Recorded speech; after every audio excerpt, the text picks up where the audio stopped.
I looked at his cousin. He must have been about 22. And he was standing in a crowd at a festival, holding a pint in a plastic glass. And my instant thought was, this guy's a dickhead. This guy's an idiot. He's 22, I guarantee he's not a billionaire. I bet if I were to sit down with him and say, how much money you got? None. Why are you there? The gap is closing, the elites hate you, you no longer have sexual consent, you're a permanent criminal in the eyes of the law, they're here to decimate you and your entire bloodline. You're 22 at the height of your capabilities, the height of your energy. You heal like Wolverine. It is Friday. Are you making money? What are you doing? Oh, there's this band. I really want to see this band. I guess you just deserve to lose, friend. I guess you just need it. And I don't feel sorry for you. I guess you're just dumb. But it's scary when you start to understand how all these things really work. And I don't think the average man at home understands this. And if you start to understand it all, the last thing you will lack is motivation. How can you lack motivation? How can an antelope in the jaws of a tiger say, I lack motivation? I'm tired. I'm horny. I want to jerk off. Bro, they're ripping out your throat in real time. You're bleeding out. Fight. Fight back. Oh, no. And then the tigers like me are like, oh, bro, you're gonna get eaten. I'm gonna eat you. That's what we're gonna do. Do you ever wake up and think, I don't need any more money, but there's fuck all else to do? So I wake up and go, let me do the math. If I never worked again, I could spend $422,000 a day for the rest of my life. I have all the cars. Do I need it? Maybe I'll have a coffee. Let me try and chill out today. Within 22 minutes, I'm back on my lap. There's nothing else to do. There's nothing else to do. And I can't stop myself working as a person who doesn't need money. And then there's people with no money who don't work. It blows my mind, which is why the winners are winners and the losers are losers. Losers do a little bit of work and rest. Winners work as hard as possible and worry they're not working hard enough. It's just a separation of personality types. And it's almost like you can't save these people.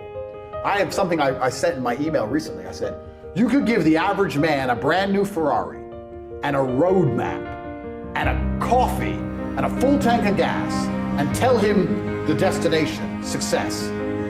And halfway along the drive, he'll quit. It's just too far. No matter how well you set it up for people, they'll quit. I'm giving you everything. Just drive the car. No, yeah, it's far. I don't have motivation.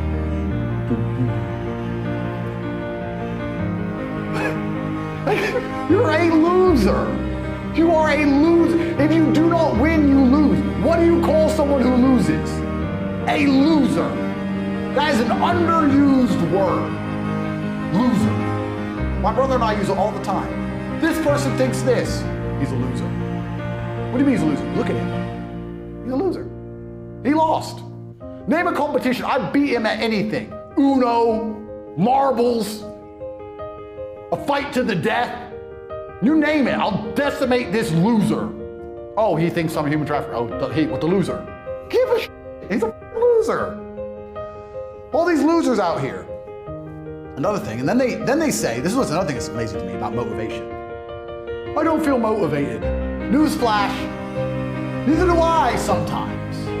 You're not gonna always feel like doing it. You have to do it anyway because it's your duty to do it because you don't want to be a fucking loser. That's the whole point. If you felt like doing it all the time, then there would be no magic to it. The magic is that you do it regardless of how you feel. What do you mean you need motivation? You don't need motivation. You have a duty to not be a loser anymore because the hole in the sky is closing. Why do I need the stuff I have? Because other people can't. And I think that's where masculine happiness comes from. I think men are happy when they feel respected. And you're going to respect yourself if you look around and have things other people don't have. It's very easy. I don't want to be called arrogant. Wait, sorry. I don't give a shit if I'm called arrogant. Because sure, there's people who say, he thinks he's so great. And I can sit and say, yeah, you're right. I think I'm so great. And I know that angers you. But let's actually measure. And I'll prove to you that I am great. I'm not trying to insult anyone. I'm not trying to be unlikable. I'm saying I am great. Look at the average man, the average statistics, put my statistics next to them, put it in ChatGPT and say which one's greater. What do you want? I enjoy that feeling. Why do I walk into the showroom and buy the 2 available cars that I don't want? Because it's one man's dream and now another man can't buy it. I don't know. That's just it. And I think that if every man's honest with himself, that's what every man wants. Why do you play sports? To win. To win. Why do you want to put a ball in a net more times than the other people? To show that you're better than them at putting a ball in a net. How insignificant an action. A ball.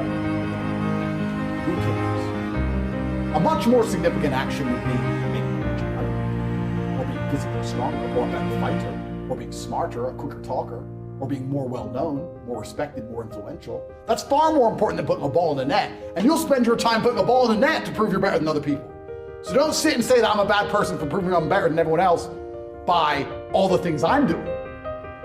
That's masculine competition. By extension, the men who do not think like me, the losers, because you lose. If there's a game being played and some men realize it's a battle and some men don't realize there's a battle, how can it possibly be? So some of you men are waking up every day not realizing you're in a forever permanent competition with every single man around you. For everything. All of the time. And that doesn't ever cross your mind and you wonder why you permanently lose. Well, it crosses my mind and that's why I'm beating you. Women want the men who think this way. Women want the men who understand this, who win. That's what women want. So, you can call it arrogant, you can call it egotistical. I call it winning. I call it realism. I call it realistic. And the best things about having most of the things I have is that other people can't have them. That's the bottom line of it. It's the reason why billionaires buy a bigger yacht than the billionaire next to them. They do not need an extra 20 feet of deck space. They want the biggest yacht in the harbor. It's the reason why they buy one-of-one Picassos. It's the reason why when Bugatti launch a new car with 80 units, they're all sold same day. That's why. Because winners all think the same way. And anyone who sits and goes, well, you should be more humble. I hear that sometimes. And then I look at it and say it. And whenever someone tells me their opinion, this is a habit I get. Whenever somebody gives you their opinion on anything, listen to the opinion and then stop and look at who told it. Because you never want to adopt the thinking of somebody who you don't want to be. Because their thinking made them. So whatever they believe in their mind is why they are the person they are. So if somebody sits and says to you, you should be more humble, I sit and think, okay, this is how my brain works. He believes I should be more humble. That's how his mind operates. The closer my mind operates to his mind, the more likely I am to be like him. Who is he?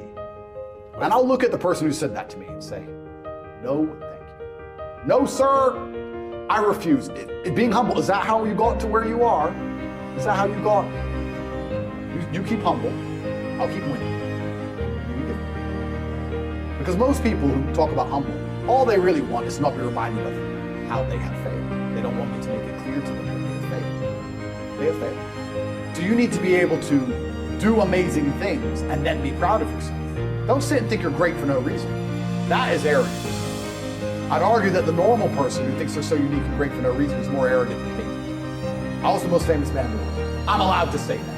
It's measured. Number. It's Google. So I think the best mental model as a man is to understand that you cannot be normal. You need to be exceptional. You need to do exceptional things. That ties into the exceptionally good and the exceptionally bad that you talked about. Which means you need to be hard on yourself so you can deal with the exceptionally bad.